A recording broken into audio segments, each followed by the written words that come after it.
Hi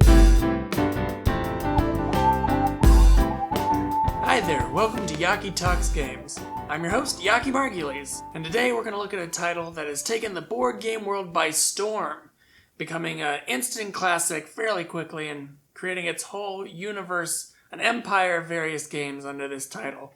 I'm talking about Pandemic! Ooh, look at that. The game where we fight viruses as scientists and researchers and construction workers. This game is ages 8 and up. It's 2 to 4 players, though it wouldn't be that hard to play it by yourself if you want to. Though, do you want to? And it's 45 minutes is what the box says. And I'd agree, it's like 45 to maybe an hour. If things go horribly wrong in your game, then it might only take 20 minutes. And then you let the world die. Pandemic has been so successful, it spawned a whole series of expansions and other spin-off games, like Pandemic Iberia, set in the 1800s, Cthulhu, there's also The Fall of Rome, and most recently there was one called Pandemic Rapid Response, in which you are just on an airplane moving around the airplane the whole time.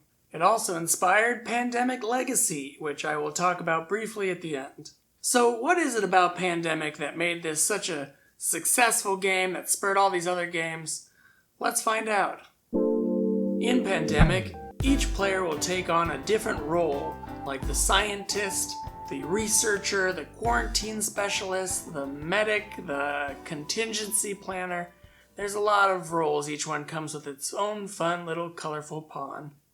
Everyone starts at the CDC in Atlanta. You're gonna shuffle and put out the player deck and also the infection deck. The player deck will give you city cards, which will help you move around the board and cure diseases, and the infection deck will, you guessed it, it will infect cities. It's not good.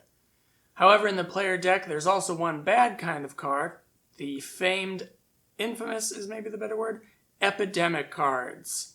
When a player draws an epidemic card, bad stuff happens. All the cards from the infection discard pile go back on top of the deck, so you're going to start redrawing the same cards you've already picked, and cities that have already been infected are going to get infected again. Each time a city gets infected, you add a cube to that city. But no city can have more than 3 cubes. So if you ever have to give a city a cube, and they already have 3 cubes there, instead of giving it another cube, you just have an outbreak. What's an outbreak? Well, it puts cubes on all the cities that connect to that city, and it moves the outbreak tracker further down along the track. You lose if you get too many outbreaks. But don't worry, there's so many other ways to lose this game. How do you win? Well, you win by curing all 4 diseases. The very dangerous diseases known as red disease, black disease, yellow disease, and blue disease. If you want to get creative, you can name them something. The game does not. Now on your turn, you get 4 actions that you can spend however you'd like. You can use them to move around the map, you can drive to cities or use a ferry, or fly further distances on a plane. You can also use your actions to build research centers, or share knowledge with each other, or, very importantly, treat diseases by removing cubes from the board. The way to find the cure for a disease is to gather 5 cards of one color in your hand.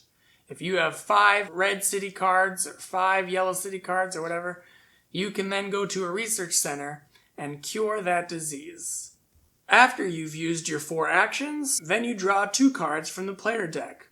Hopefully they're just city cards, or event cards, which are cards that can help you do things one time only. They don't cost an action. You can play them anytime. They're great. But you might draw an epidemic card, in which case things get worse, and more cities get infected. After you draw your 2 cards from the player deck, you'll then draw a certain number of cards from the infection deck, based on the current infection rate. And bad stuff happens to those cities that you draw. Yay! If you ever run out of cards in the player deck, or if you ever get too many outbreaks, as I mentioned before, I think the number is 8, or if you ever run out of cubes of a certain disease and you need to place more cubes, you lose the game. After the infect city step, it's the next player's turn. And for the most part, that's how you play Pandemic. So what do I think about this game? Well, I really like it. Yeah, surprise, surprise, I like Pandemic. So does everybody. It's a very popular game for a reason. It's created so many of these other spin-off games and expansions because at its core, this is a great game. I appreciate any game where each player has their own unique role with its own character ability. That's always fun. Makes everyone feel useful to the game in different ways. I also like that the game mechanics really fit with the theme, or vice versa. This game is truly stressful. It never feels like you have enough time or actions to get everything done. But at the same time, when things are going well, it feels like you are saving the world from deadly diseases. So that's cool. The gameplay really matches the narrative. It feels like you're telling a story about saving the world at the last second. And I love games that are more stressful than real life.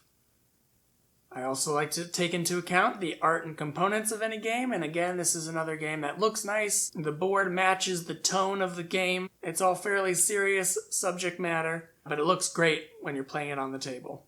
Finally, I'm just a big fan of cooperative games, and I think this is one of the best cooperative games out there, where if you enjoy working with your friends to try and accomplish a worthwhile goal, this one feels the best to play.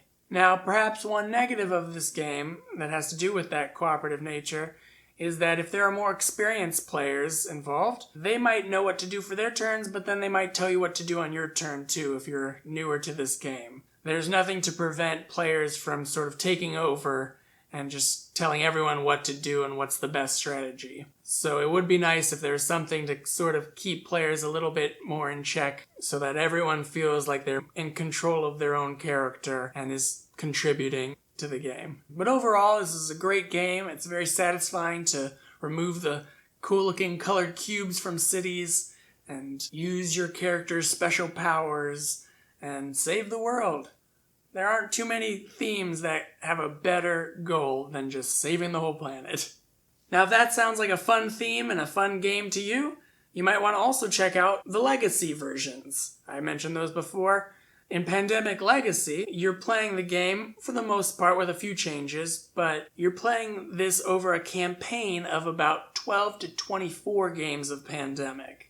The cool thing is, there are lots of mysterious little boxes and cards that you don't get to see at the beginning of the campaign, that throughout each game you'll open and reveal new things, new gimmicks and little player things, no spoilers here.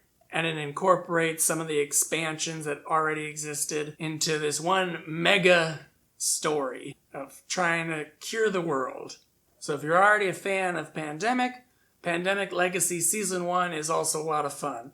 The one thing I will say maybe against it is I could have used it being a little bit shorter. Instead of 12 to 24 games, I think it would have been solid at like 10 to 12 games. But that might just be me. I don't need to play Pandemic that long. It does get depressing over time. It's a bleak game. That being said, I don't know that I could recommend Pandemic Legacy Season 2. I'm currently in the middle of it with one of my game groups, and we are having a tough time finding the motivation to keep playing Season 2. It's brutal. I don't think it's as fun as Season 1.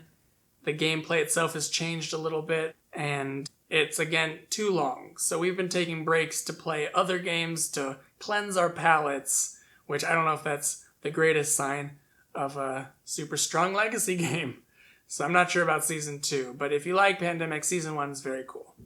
So that's a brief exploration of Pandemic, the original classic game. If that sounds good to you, go and get it. I would highly recommend it. I feel like this is one of the essential games that you should get in your collection.